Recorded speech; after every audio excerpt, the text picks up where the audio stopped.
గురుగారు ఇంకొక విషయం అండి. ఇప్పుడు ఇంట్లో కొంతమంది ఇప్పుడు మొక్కలంటే బయట పెంచుకోవడమే మనకు అవునండి, తెలుసు. అవును.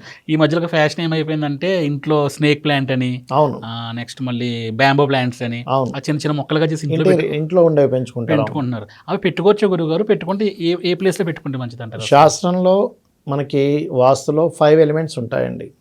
వాటర్ ఎలిమెంట్ నార్త్ అంతా వాటర్ ఎలిమెంట్, హ్మ్. ఎయిర్ ఎలిమెంట్ ఈస్ట్, ఆగ్నేయం అంతా కూడా ఫైర్ ఎలిమెంట్, సౌత్ వెస్ట్ అంటే నైరుతి, దక్షిణ నైరుతి ఎర్త్ ఎలిమెంట్, వెస్ట్ అంతా స్పేస్ ఎలిమెంట్.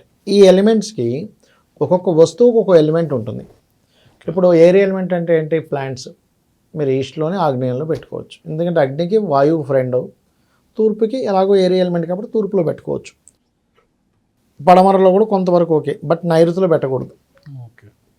ఎర్త్ ఎలిమెంట్కి ఎయిర్ ఎలిమెంట్ యాంటీ ఎలిమెంట్ అవుద్ది. అప్పుడు ఏమవుద్ది? నైరుతిలో పెట్టామనుకోండి, ఇంట్లో భార్యాభర్తల మధ్యన గొడవలు రావడం ఇట్లాంటివన్నీ జరుగుతాయి. మళ్ళీ నార్త్లో పెట్టకూడదు, బరువు ఎక్కువ అవుద్ది, ఎర్త్ ఎలిమెంట్ వచ్చేస్తుంది అక్కడ. ఓకే. అందుకని ఉత్తరంలో మనం ఏ బరువులు పెట్టుకోవచ్చు. అయితే ఇక్కడ మీరు ఒక ఇల్లు ఉంది, ఒక పెద్ద ఒక 6 ఎకరంలో ఒక ఇల్లు కట్టుకుని మొత్తం చుట్టూ పెట్టుకున్నాడు, దట్ ఈస్ డిఫరెంట్ కేస్.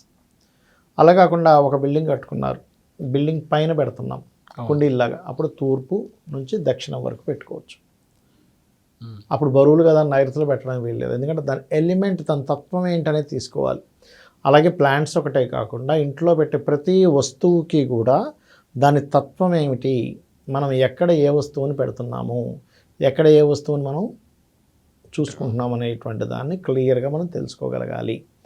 అదే ఎలిమెంట్ బేస్ మీద వాస్తు అంటే కేవలం ఏదో ఆయం కట్టేసాము, పదంగా డోర్ పెట్టాము, లేకపోతే మనం వాష్రూమ్స్ ఎక్కడ పెట్టాము, కలర్స్ ఏం వేసుకున్నాము ఎంత ముఖ్యమో, మీరు ఇంట్లో ఏ వస్తువు ఎక్కడ పెడుతున్నా కూడా చాలా ముఖ్యం అక్కడ.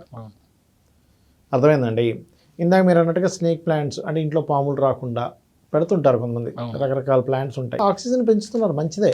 ఇప్పుడు చెట్లు లేకపోతే వర్షాలు లేవండి, మనిషికి స్వచ్ఛమైనటువంటి గాలి లేదు. మీరు ఊర్లలో ఉండే వాళ్ళు ఎందుకంత ఆరోగ్యంగా ఉంటారంటే అక్కడ స్వచ్ఛమైన గాలి, ఫుల్ ఆక్సిజన్. మనం అక్కడికి వెళ్ళి గాలి పీల్చుకుంటే అబ్బా గుండెల నిండా గాలి పీల్చుకున్నాను. మీ సిటీలో అట్లా అనిపిస్తుంది అసలు ఫీలింగ్, మొత్తం పొల్యూషన్లో బతుకుతున్నాం మనం. మీరు కొంచెం శ్రీశైలం వైపు వెళ్ళి చూడండి, అక్కడ ఎంతసేపు అబ్బాయి ఎంత బాగుంది గాలి, ఎంత బాగుంది. మీరు తిరుపతి ఎక్కి చూడండి ఎంత గాలి ఉంటుంది. ఎందుకు అంటే అక్కడ ఆక్సిజన్ లెవెల్స్ చాలా బాగున్నాయి. ఆక్సిజన్ లెవెల్స్ ఈజ్ ఆల్సో మీ ఆయుష్ని పెంచుతుంది. సో ఇంట్లో మొక్కలు పెంచుకోవడం అనేటువంటి తూర్పు లేదా దక్షిణం వైపు పెంచుకోండి, ఇంట్లో ఉండేటువంటి నెగిటివ్ తగ్గుతుంది. కొన్ని ప్లాంట్స్ వల్ల నెగిటివ్స్ కూడా తగ్గుతాయి, కొన్ని ప్లాంట్స్ వల్ల ఇప్పుడు ఆగ్నేయంలో తూర్పులో ప్లాంట్స్ పెట్టుకోవడం వల్ల సోషల్ కమ్యూనికేషన్స్ పెరుగుతాయి, ధన సంబంధించినటువంటి అభివృద్ధి వస్తుంది, కెరియర్ గ్రోత్ పెరుగుతుంది. సౌత్లో కనుక ప్లాంట్స్ ఉంటాయి, చాలా మంచిది అది చెప్పాలంటే. So it's very good.